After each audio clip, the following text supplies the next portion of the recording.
नमस्कार, मैं हूं आपका अपना रविंदर गंगवार। आज क्राइम की एक ऐसी कहानी मैं आपको सुनाने जा रहा हूं। जब इस कहानी को आप सुनेंगे तो आपके पैरों के तले से जमीन खिसक जाएगी। दरअसल जो बच्चे नाबालिग होते हैं या उनके माँ बाप नहीं होते हैं, तो कुछ आश्रम की तरह जैसे बालिका गृह खोल दिए जाते हैं। इसमें सरकार की भी मदद लोगों को मिल जाती है। ऐसा ही बिहार राज्य की ये घटना है जो मैं आपको सुनाने जा रहा हूँ। बिहार राज्य का एक जिला है मुजफ्फरपुर। उस जिले में एक बालिका गृह होता है जहाँ पर एक अधिकारी सर्वे के लिए वहाँ जाते हैं।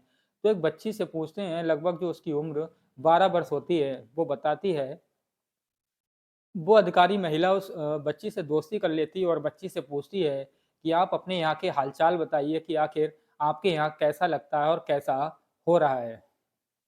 वो लड़की बेहिचक दोस्ती कर लेती है और उस महिला अधिकारी को बताती है कि हमारे यहाँ अच्छा नहीं होता है। तो वो महिला बार-बार उससे पूछती है कि आखिर बेटा आप मुझे बताओ, आखिर यहाँ होता क्या है? बोले यहाँ पर बच्चों के साथ गलत व्यवहार किया जाता है, उनके साथ गंदा काम किया जाता है। जब इस गंदा काम कहने की बात को जब वो महिला अधिकारी सुनती है तो उसके भी होश उड़ जाते हैं और उस बच्ची से पूछती है कि और सही से बताओ कि आखिर होता क्या है? बोले कोई अंकल आते हैं मूंछों वाले और एक लड़की को ले जाते हैं और उसके साथ कमरे में ले जाकर गंदा काम करते हैं।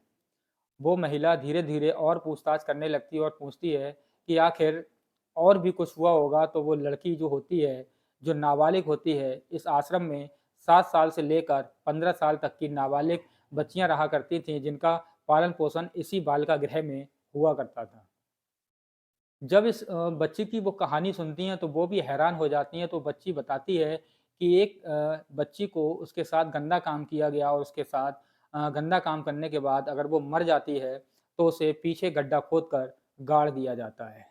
ऐसी दर्दनाक घटना घटना जब सरकार के सामने आती है और सरकार इस मामले पे ध्यान भी देती है, लेकिन गंभीर तरीके से ध्यान नहीं दे पाती है। वो महिला जो अधिकारी होती है, वो उस बच्ची से पूछने के बाद जब बाहर जाती है तो ये जब खबर सोशल मीडिया और अखबारों के माध्यम से जनता के बीच में आती है तो बिहार राज्य ही नहीं बल्कि पूरा देश हिल जाता है। लोगों के पैरों के तले से जमीन खिसक जाती है।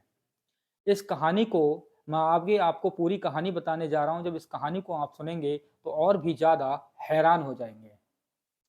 मेरा आपसे निवेदन है, अगर किसी ने मेरा चैनल सब्सक्राइब नहीं किया है, अगर मेरे चैनल पर नए हैं, तो प्लीज़ चैनल को सब्सक्राइब ज़रूर करें, ताकि आगे भी ऐसी ही सच्ची घटना आप तक मैं पहुंचा पाऊँ। अब चलते हैं कहानी की ओर। ये जो बालिका गृह होता है, ये मुजफ्फरनगर बिहार का एक ज़िला होता है। उसमें एक रोड होता है, साहू रोड, उस पर बालिका गृह होता है। उस बालिका गृह के जो एनजीओ के ओनर होते हैं, ब्रजेश ठाकुर होते हैं। इनके जो पिता थे वो संपादक रहे थे अखबार के और सन 95 से लेकर 2001 तक क्षेत्र में उन्होंने इलेक्शन भी लड़ा था, लेकिन उन्हें पराजय का सामना करना पड़ा था। तो उन्होंने जो अपनी ज़िम्मेदारी थी, जो अधिकारियों से, नेताओं से, पत्रकारिता के दौरान समाज में नाम कमाया था, तो उन्होंने अपने बेटे ब्रजेश ठाकुर को सौंप दी और ब्रजेश ठाकुर ने साहू रोड पर एक बालिका गृह बनाया और कई वृद्धा आश्रम बनाए बच्चों के लिए, महिलाओं के लिए। लेकिन जब ये बात सामने आई तो देश में भूचाल सा मच गया।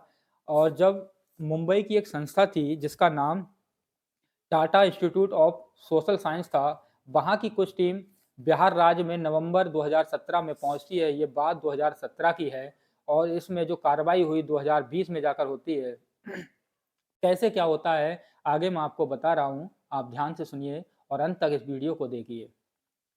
जब वो टीम वहाँ पहुँचती है तो उसी बालिका गृह में सर्वे करती है और सर्वे के नाम पर ही इन बालिकाओं से उनके साथ हुए अत्याचार, दुष्कर्म की कहानी जब निकल कर सामने आती है तो नवंबर 2017 में मुंबई की टाटा इंस्टीट्यूट जो कंपनी होती है, जो एनजीओ के लिए कार्य कर रही होती है, जाँच पड़ताल कर रही होती है, सर्वे कर रही होती है, वो उसी एनजीओ में बालिका गृह में पहुँच जाती है, जहाँ से उन बालिकाओं के साथ हो रहे दुष्कर्म, अत्याचार की कहानी निकल कर सामने आती है। सरकार को जब रिपोर्ट भेजी जाती है, सरकार भी उस पर ज़्यादा ध्यान नहीं देती है, लेकिन लोग जब इस खबर को पढ़ते हैं और सुनते हैं, देखते हैं सोशल मीडिया पर, तो जिले ही नहीं पूरे राज्य में, पूरे देश में बवाल मच जाता है, लोग धरने पर उतर आते हैं। तो उसी दौरान सरकार की नींद खुलती है और इसकी तेज़ी से जाँच करने लगती है। दरअसल इस बालिका गृह में 42 बालिका रहा करती थीं, जो नाबालिग थीं, जिनकी उम्र लगभग 7 वर्ष से लेकर 15 वर्ष तक होती है। उन लड़कियों को मेडिकल के लिए सरकार के द्वारा पटना भेजा जाता है और उन 42 बच्चियों में से 34 का जब मेडिकल होता है तो 34 लड़कियों के साथ जो नाबालिग होती है, उनके साथ दुष्कर्म की घटना सामने आती है। मेडिकल रिपोर्ट में पता चलता है कि उनके साथ एक बार ही दुष्कर्म नहीं, बल्कि बार-बार उनके साथ दुष्कर्म किया गया है। जब ये घटना और ज़्यादा सामने आती है तो और भी लोग सड़कों पर उतर आते हैं और सरकार पर दबाव बनने लगता है। नवंबर 2017 में जब रिपोर्ट सरकार को भेजी थी तो उसके बाद जो सुप्रीम कोर्ट यानी कि दिल्ली के जज होते हैं, सीजेआई रंजन गोगोई, वो दिल्ली कोर्ट के लिए वहाँ से केस हटाकर साकेत अदालत में भेजते हैं और वहाँ पर सुनवाई होना शुरू होती है। तो इसके आधार पर सीबीआई को एक रिपोर्ट सौंपी जाती है। सीबीआई इस मामले की गंभीरता से जांच करती है और बिहार जब पहुँचती है और साकेत जो अदालत का आदेश होता है जब वहाँ पहुँचती है, तो वो उस बालिका गृह की जांच करती है, जो निष्पक्ष जांच करने के साथ ही इस केस की रिपोर्ट अदालत में पेश करती है। तो पता चलता है जो अ, ब्रजेश ठाकुर होते हैं, उनके साथ 19 लोगों ने इस अत्याचार को अंजाम दिया था। इस भयानक दुष्कर्म करने वाली जो नाबालिग लड़कियों के साथ जो अत्याचार हुआ था, ये 19 लोगों की टीम होती है और 19 में से सबसे ज़्यादा नाम जिसका ऊपर होता है, वो उसके ट्रस्टी होते हैं ब्रजेश ठाकुर। ब्रजेश ठाकुर को 2020 में दिल्ली अदालत के आधार पर उम्र कैद की सज़ा सुनाई जाती है और जो बाकी 18 उनके साथी होते हैं, उनको भी सज़ा सुनाई जाती है और सभी को उम्र कैद की सज़ा सुनाने के बाद वो सुप्रीम कोर्ट में एक अर्जी भेजते हैं कि उनको ज़मानत दी जाए क्योंकि उन्होंने कुछ भी गलत नहीं किया, उन्हें फँसाया जा रहा है। दरअसल उस बालिका ने अगर इस केस के बारे में उस महिला को नहीं बताया होता, तो आखिर उनके साथ हमेशा ही ये अत्याचार होता रहता। जो महिला अधिकारी थी, अगर वो इंस्टीट्यूट में नहीं पहुँचती, बालिका गृह में नहीं पहुँचती, तो उन बालिकाओं की जो बातें थीं, जो उनका डर था, भय था, वो वापस नहीं आता। उस बालिका ने ये भी बताया था कि उनके साथ बदल-बदल कर रोज़ अलग-अलग लड़कियों को ले जाया जाता था, उनके साथ गंदा काम किया जाता था और फिर उसके बाद अगर उनके साथ कोई घटना घट जाती थी, तो उन्हें मार दिया जाता था और उसके बाद इसी बालिका गृह में पीछे दफना दिया जाता था। सरकार के आदेश के बाद सीबीआई ने जब जाँच की तो उन गड्ढों को भी खोदा गया जहाँ से कुछ कंकाल भी लगभग सीबीआई को मिले थे।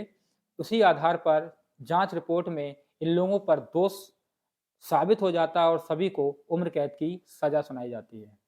हमारा उद्देश्य इस कहानी को सुनाना किसी का दिल दुखाना नहीं था, किसी को परेशान करना नहीं था। बस इतना बताना था कि जो लड़कियाँ इस कहानी में बताई गई हैं, वो लड़कियाँ अपने घर से या तो भाग कर आई थीं या नाबालिग होने की स्थिति में शादी करती हैं, तो उसी दौरान पुलिस उन्हें उसी बालिका गृह में भेज देती है, जहाँ उनके साथ अत्याचार होता था। मतलब कहने का साफ है कि कोई भी बच्चा अपने घर से भागकर कभी ना जाए, अगर जाता है तो उसके साथ ये घटना हो सकती है। इसीलिए सभी बच्चे सुरक्षित रहें और घर के जो परिवार के लोग होते हैं, जो माँ-बाप होते हैं, उनका भी हाथ उनके ऊपर होना चाहिए क्योंकि ऐसे बच्चों के साथ कोई भी घटना घट जाती है, अगर वो माँ-बाप से लड़कर या किसी बहाने से घर से भाग जाते हैं, तो जब वो प्रशासन या पुलिस या संस्था के हाथ आते हैं, तो वो संस्था उन्हें बालिका गृह या अनाथालय में भेज देती है। उसके बाद उनके साथ क्या होता है इस कहानी में साफ-साफ पता चलता है कि ब्रजेश ठाकुर जैसे लोग इस देश में और भी हैं। अगर आपने मेरे चैनल को सब्सक्राइब नहीं किया है, चैनल पर नए हैं, तो चैनल को सब्सक्राइब ज़रूर करें। जय हिंद, जय भारत।